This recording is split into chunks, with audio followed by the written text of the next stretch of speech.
ஆதி சதுர்வேதங்கள் ஓதும் பரஞ்சோதியே எங்கள் அச்சனார் கோவில் அரசே. நம்புவோர்க்கு உபகாரி என்பதில் இவரன்றியில் நாட்டில் ஓர் தெய்வம் யார்கான். ஆதி சதுர்வேதங்கள் ஓதும் பரஞ்சோதியே எங்கள் அச்சனார் கோவில் அரசே. சுவாமியே சரணமையப்பா. அச்சங்கோவில் அரசே சரணமையப்பா. பகவானுடைய 43வது நாமா பவனாதி சுரை சேவியாய நமஹா. வாயு முதலிய தேவர்களால் பணியப்படுபவனுக்கு நமஸ்காரம். பவனாதி வாயு முதலிய, அந்த ஆதின்னு போட்டிருக்கிறதுனால வாயு முதலான, சுரைஹி தேவர்களால், இந்த இடத்துல தேவர்கள்னு சொன்னதுனால வாயுவை வச்சு சொன்னதுனால அட்டதிக் பாலகர்கள்னு அர்த்தம். இந்த 8 திக்கு எதாக இருந்தாலும் இந்த 8 திக்கு இந்த 8 பேரை வச்சு தான் எல்லாம் இருக்குது. அதனால் அவர்களால் சேவிய பணியப்படுபவன் அர்த்தம். 8 திசைகளும் 8 திக்பாலகர்களால் காக்கப்படுறதாக புராணங்கள் இருக்குது. அந்த 8 பேர் இந்திரன், அக்னி, யமன், நிருருதி, வருணன், வாயு, குபேரன், ஈசானன். நாம் இன்னும் வீடெல்லாம் பண்ணும்போது, வாஸ்துலாம் பண்ணும்போது இது குபேர மூலை, இது ஈசான மூலை, இது நிருருத்தி மூலை, இங்கெங்கே இது இருக்கணும்னு ஒரு அமைப்பு இருக்குது. அதில் இந்த இடத்துல அவரவர்களுக்கு இந்த 8 திக்பாலகர்களுக்குன்னு தேவி வாகனம் இருக்கிற இடம் எல்லாம் விசேஷமாக சொல்லப்பட்டிருக்கு. இப்போ கிழக்கு திசைய பாலகர்னா காப்பாற்றுபவர். அந்த இடத்துல எல்லாத்துக்கும் முழுமையாக இருக்கிறவர் யாருன்னா இந்திரன். அவருடைய மனைவி தேவி இந்திராணி. அவருக்கு வாகனம் யானை. அவர் இருக்கிறதான பட்னம், அவர் இருக்கிற ஒரு பெரிய சாம்ராஜ்யமான ஒரு இடம் எதுன்னு கேட்டாக்கா அமராவதின்னு பேர். அப்புறம் தென்கிழக்கில் அக்னி அதை பார்த்துக்கிறவர், அவருடைய மனைவி ஸ்வாஹா, அவருடைய வாகனம் ஆடு. அவர் இருக்கிறதான பட்டணத்துக்கு தேஜோவத்தின்னு பேர். அதற்கடுத்து இந்த தேஜோவத்தின்னு சொல்லி சொன்னால் ஆண்டவனுடையதான சாஸ்தாவினுடையதான பட்டணத்துக்கு தேஜோவத்தின்னு ஒரு பேர் உண்டு. அதனால் அந்த பேரே இவருக்கும் இருக்குது. தெற்கு திக்குக்கு பாலகர் காப்பாற்றுபவர் யமன். அவருடைய மனைவிக்கு சியாமளான்னு பேர். வாகனம் எருமை. அவருடைய பட்னம் சம்யமனின்னு பேர். இந்த எல்லா ஜீவர்களும் போகிற பட்னம் அது, யமபட்னம்னு சொல்கிற இடம் அது. தென்மேற்கு திக்குக்கு நிருருதி காப்பாற்றுறவர் பாலகர். அவருடைய மனைவிக்கு தீர்கான்னு பேர். அவருக்கு வாகனமோ நரவாகனம், மனித வாகனம். அவர் இருக்கிற பட்டணத்துக்கு ரக்ஷோவத்தின்னு பேர். மேற்கு திக்குக்கு பாலகர் காப்பாற்றுபவர் வருணன். அவருடைய மனைவிக்கு காளிகான்னு பேர். அவருடைய வாகனம் நல்ல சுறாமீன். அவர் இருக்கிற பட்டணம் சுத்தவத்தின்னு பேர். வடமேற்கு திக்கில் வாயுவினுடைய பட்டணமும் அதை காப்பாற்றுறவர் வாயு. அவருடைய தேவிக்கு அஞ்சனான்னு பேர். அவருடைய வாகனம் கலைமான். அவர் இருக்கிற பட்டணத்துக்கு கந்தவத்தின்னு பேர்.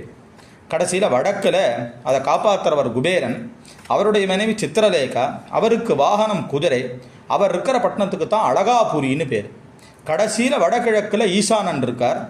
அவருடைய தேவி ஈசானின்னு பேர். அவருக்கு வாகனம் ரிஷபம். அவர் இருக்கிற பட்டணம் யசோவத்தின்னு பேர். இப்படி 8 திக்பாலகர்களுக்கு மனைவி, வாகனம், அவர்கள் இருக்கிற இடத்துக்கு பேரெல்லாம் சொல்லப்பட்டிருக்கு. இந்த நாமாவுக்கு ஒரு தனி சிறப்பு இருக்கிறதா சொல்கிறார். அது என்னன்னு கேட்டாக்கா, சாஸ்தாவுக்குன்னு இருக்கக்கூடிய திக்கு வடமேற்கு தான். ஆகமப்படி ஊரினுடைய வடமேற்கு திசையில் சாஸ்தா இருக்கணும்னு ஊர் அமைக்கும் போதே சொல்லப்பட்டிருக்கு. திருமந்திரத்தில் ஆங்கு வடமேற்கில் ஐயனார் கோட்டத்தில் அப்படின்னு அங்கே ஒரு விஷயம் சொல்கிறார் திருமூலரே.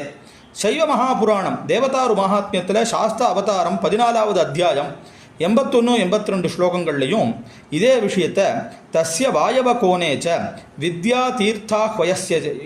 வித்யாதீர்த்தாஹ்யவஸ்யவை ஸ்தாபயாமாச சாஸ்தாரம். அந்த வித்யாதீர்த்தத்தினுடைய வாயு மூலை அப்படின்னா வடமேற்குன்னு அர்த்தம். அங்கே சாஸ்தாவை பிரதிஷ்டை பண்ணியிருக்காருன்னு சொல்கிறார். அதனால் அட்டதிக்பாலகர்களில் 7 பேரை விட்டுட்டு சாஸ்தாவுடைய திசையான வடமேற்கு திசையினுடைய காவலான வாயுவை சொன்னதுனால வாயு முதலிய தேவர்கள்னு இங்கே மற்ற எல்லாரையும் எடுத்துக்கணும். அதனால் வாயு திசையில் பகவான் விசேஷமாக இருப்பார் அப்படிங்கிறது இங்கே தெரியறது. இந்த நாமாவுடைய விசேஷத்தை பற்றி ஒரு தடவை ஆசிரியர் ஸ்ரீ சாஸ்தா கோபாலையர் அடியன் கிட்ட ஒரு விஷயம் சொன்னார். என்னென்னா, இந்த நாமாவுக்கு அது ஏன் வாயுவை சொல்லணும்னு அவருக்கு ஒரு சந்தேகம் இருந்திருக்கு. ஏன் மற்ற எல்லாரையும் சொல்லலாம், அது ஏன் வாயுவை சொல்லணும் அப்படின்னு அவருக்கு ஒரு சந்தேகம் இருந்து இதை பற்றி யோசிச்சுட்டே இருந்திருக்கார். ஏன்னா ஒரு புஸ்தகம் எழுதுறது, அதுவும் புராணங்கள்லேருந்து இருக்கக்கூடிய விஷயம், அது இல்லாமல் இதுக்கு நிறைய அர்த்தங்கள் வடமொழியில் எப்படி வேணால் அதுக்கு அர்த்தம் சொல்லலாம். அதனால் இது நாம் தப்பான ஒரு விஷயமாக பண்ணிடக்கூடாது, நமக்கும் ஒரு தெளிவு வேணுமேனு அவர் ரொம்ப யோசிச்சுட்டே இருந்திருக்கார். உள்ளே இருந்து இது எல்லாத்தையும் பண்ணுறது பகவான் தானே. அப்போ அவர் எதேச்சியாக அவருடைய நண்பர் ஒருத்தர், அவர் ஆகமத்தில் இருக்க விஷயம் தெரிஞ்சவர், அவருடைய வீட்டிற்கு போயிட்டு ஏதோ பேசிக்கொண்டே இருக்கும்போது அவர் முன்னாடி ஒரு புஸ்தகம் இருந்திருக்கு. அந்த புஸ்தகம் எதேச்சியாக பிரதிஷ்டா விதியை பற்றினதாக தான் என்னமோ அமைஞ்சிருக்கு போல் இருக்கு. அந்த புஸ்தகத்தை எடுத்து பார்த்தா சிவபுத்திரர்களுக்கான திக்கா இந்த வாயு மூலையானது சொல்லப்படுறதா இருக்குது. அந்த இடத்துல சாஸ்தாவெல்லாம் பிரதிஷ்டை பண்ணணுங்கிறதான விஷயம் அவருக்கு அங்கே கிடைக்கிறது. இதை விட இது பகவானுடைய உத்தரவு, சுவாமி நின்று பேசுவாருங்கிறதுக்கு இதை விட வேறு என்ன வேணும்? எப்படி பதில் வேணுமோ அப்படி அதுக்கான பதில் கொடுப்பார். அதனால தான் சாஸ்தாவுக்கு பேசுபவர்ங்கிறது ரொம்ப விசேஷமான பேர். பாஷமானஹா சஹஸ்ரநாமத்தில் அவருக்கு இன்னும் பின்னாடி இதில் வரப்போகிறது. நின்று பேசுவார், சொப்பனத்திலையும் சொல்லுவார், ஆவேசத்திலையும் சொல்லுவார். ஒரு சந்தேகம்னு ஒன்று இருந்தால் அதுக்கு உடனே பதில் கொடுக்குறதில்ல. சாஸ்தாக்கு நிகர் சாஸ்தா தான். அது அனுபவத்தில் பார்க்குறவர்களுக்கு தெரியும். அதனால் இந்த நாமாவினுடைய விசேஷம் இப்படி அமைஞ்சதான ஒரு விஷயமா இருக்குது. அச்சங்கோவில் அரசே சரணமையப்பா. அச்சனார் கோவில் அரசே சுவாமியே சரணமையப்பா.